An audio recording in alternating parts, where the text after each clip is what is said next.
The Portland skyline shimmered through a veil of drizzle, its lights casting a soft glow over the Willamette River.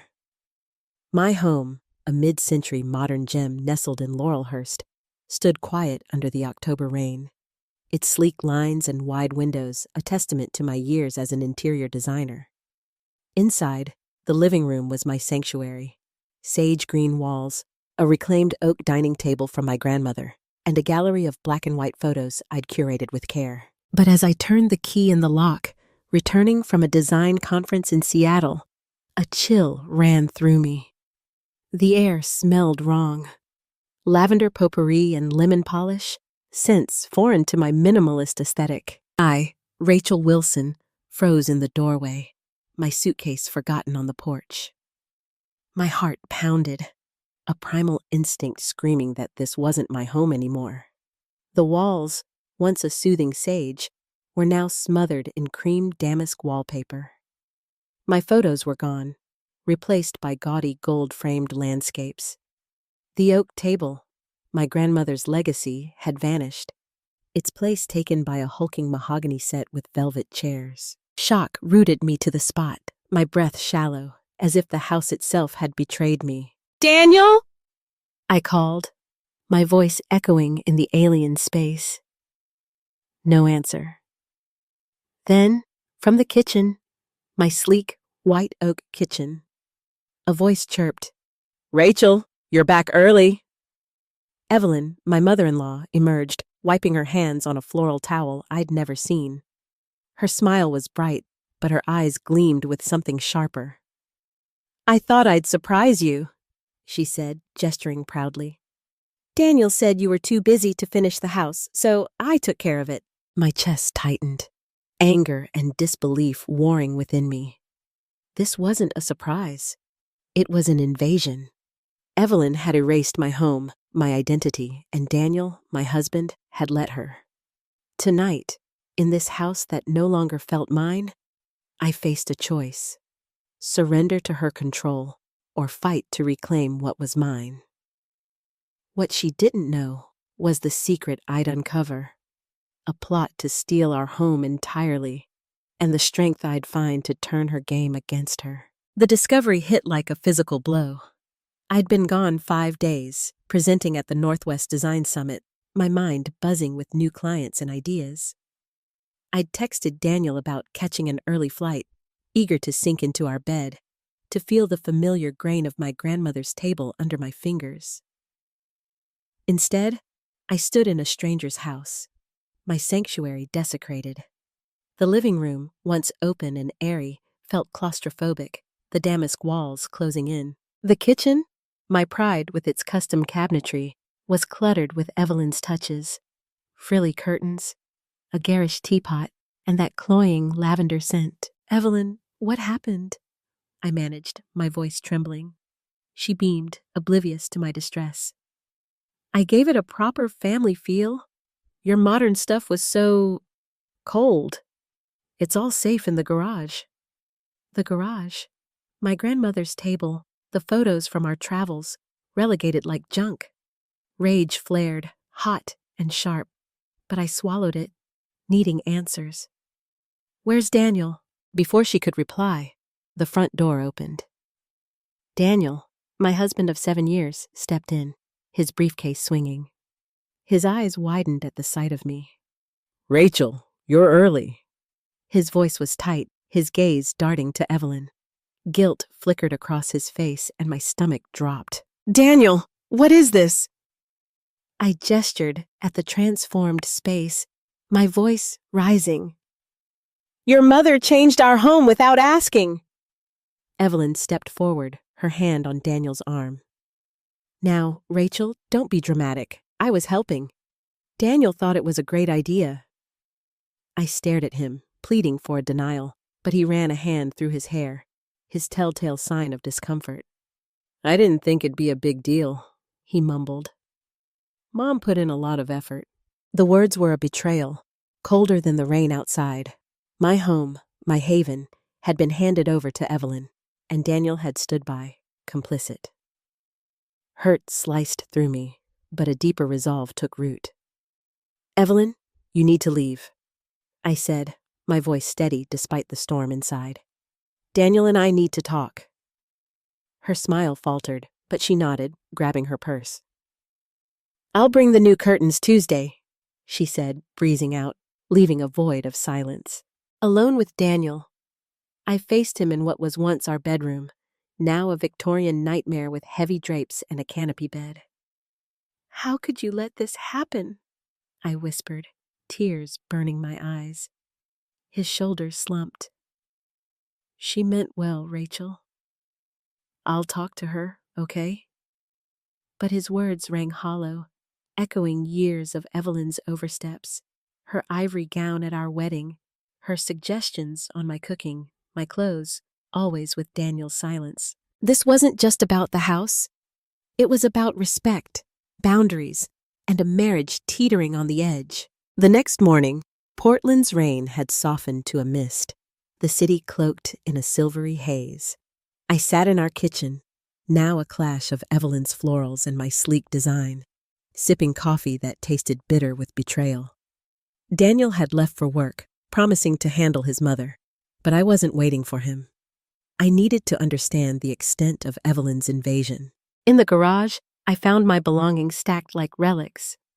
My grandmother's table, scratched from careless handling, my photos in cardboard boxes, my vintage lamps wrapped in bubble wrap. Each item was a piece of me, discarded without a thought. Anger surged, but so did determination. I wouldn't let Evelyn erase me. I called Zoe Carter, my best friend and a lawyer with a razor-sharp mind. We met at a cozy cafe in the Pearl District, its air thick with espresso and the hum of conversation.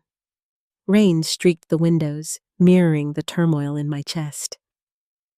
She didn't just redecorate, I told Zoe, my voice low but fierce. She's trying to control us, and Daniel's letting her. Zoe's eyes narrowed, her legal instincts kicking in.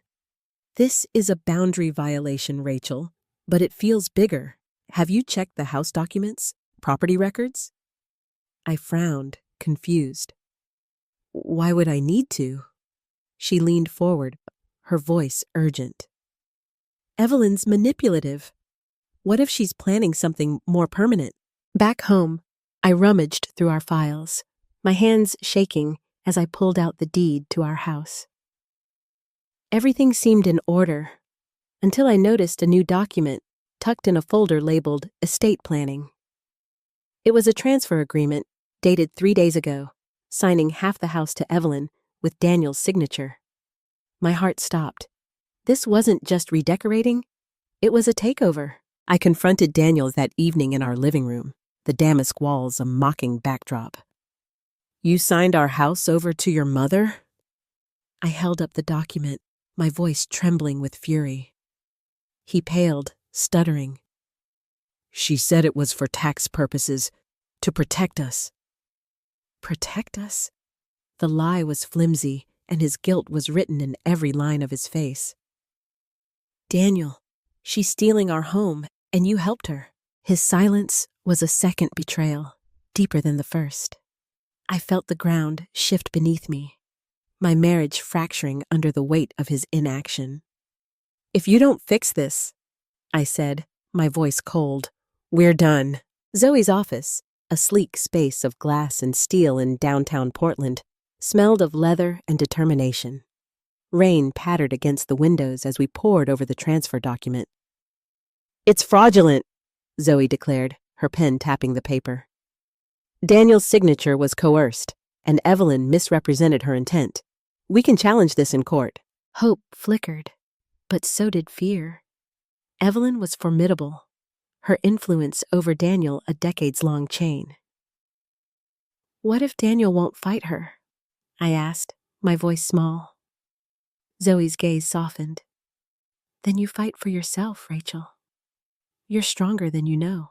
I turned to Walter, Daniel's father, meeting him at a quiet diner, its air heavy with grease and nostalgia. Walter, a retired architect with kind eyes and a weary slump, listened as I explained the document. His face darkened, a rare flash of anger breaking his usual passivity. She's gone too far, he said, his voice low. I've let her control things too long. I'll help you. Walter revealed a bombshell. Evelyn had a history of financial manipulation, documented in a notebook he'd kept hidden in their attic. It's not just your house, he said. She's been moving assets for years, hiding them from taxes. The notebook, he promised, would be my leverage. That night, I found Daniel in our study, now a sewing room under Evelyn's reign. We're taking her to court, I said, holding up the transfer document. Walter's with me. Are you? His face crumpled, torn between loyalty and guilt. Rachel, she's my mom, he whispered.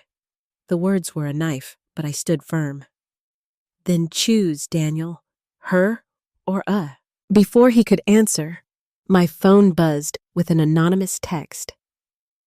Check Evelyn's lawyer. He's not what he seems. My blood ran cold. Was someone else involved? Zoe traced the text to a burner phone, but it led nowhere. Instead, we focused on Evelyn's lawyer, Victor Hayes, a slick attorney with a reputation for bending ethics. Zoe's research uncovered his ties to a shady real estate firm, and a late-night meeting in a rain-soaked alley, captured by a private investigator, showed him passing documents to Evelyn. They're forging more papers, Zoe said, her voice grim. They're trying to lock you out permanently. The revelation hit like a storm. Evelyn wasn't just manipulating Daniel. She was orchestrating a financial coup, using Victor to create a web of fake deeds and trusts. My anger burned hotter, but so did my resolve. I wouldn't let her steal my home, my life. Walter's notebook was a gold mine, records of Evelyn's offshore accounts, unreported income, and questionable property deals spanning decades. One entry caught my eye, a transfer to Victor's firm dated the week I was in Seattle. She paid him to forge the deed, I realized, my hands shaking with the weight of the truth. I confronted Evelyn at her pristine colonial mansion in the West Hills, its manicured lawn a stark contrast to my churning emotions. She stood in her foyer, her silk robe pristine, her smile venomous. You're wasting your time, Rachel, she sneered. Daniel will always choose me. Her confidence was a slap, but I held up the notebook. This says otherwise. You're done, Evelyn. Her face paled, but she laughed, a cold, brittle sound. You think you can scare me?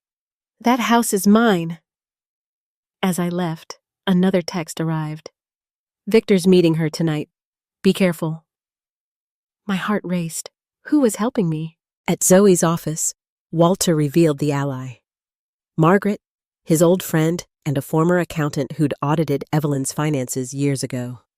Margaret had kept copies of Evelyn's illicit transactions, now stored in a safe deposit box, ready to expose her. With Margaret's documents, Zoe built a case that was airtight. The courthouse, a stone monolith under Portland's gray sky, was packed for the hearing. Rain drummed on the roof as I faced Evelyn across the room, her polished exterior cracking under the judge's scrutiny. Zoe presented the forged deed, Walter's notebook, and Margaret's records, each piece a nail in Evelyn's coffin. Evelyn's defense unraveled. Victor, under pressure, admitted to falsifying documents for a cut of Evelyn's assets. The judge ruled in my favor, nullifying the transfer and ordering Evelyn to pay damages. Daniel, pale and silent, watched his mother's empire crumble. I'm sorry, he whispered as we left, but I shook my head. It's too late, Daniel. The victory was bittersweet. My home was mine again, but my marriage was over. I moved out, renting a loft in the Pearl District, its exposed brick and skylights a blank canvas for my new life. Zoe helped me file for divorce, and Walter, now separated from Evelyn, became an unexpected ally, sharing coffee and stories of his own liberation. A final twist came from Margaret. She'd sent the anonymous texts, watching Evelyn's moves to protect Walter. You reminded me of the daughter I lost, she said, her voice soft.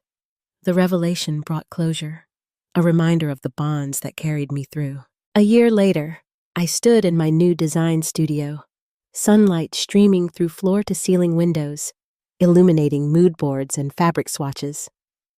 Portland's skyline sparkled beyond, a testament to my rebirth. My firm, Wilson Designs, was thriving, featured in Dwell for its bold, authentic style.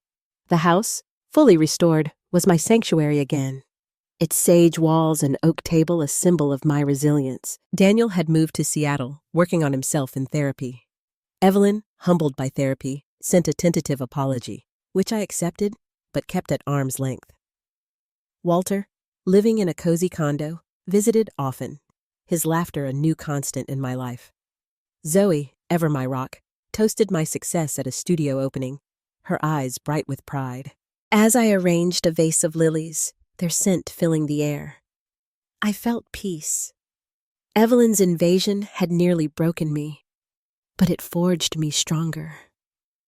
I'd reclaimed my home, my life, and my truth, building a legacy not of control, but of freedom.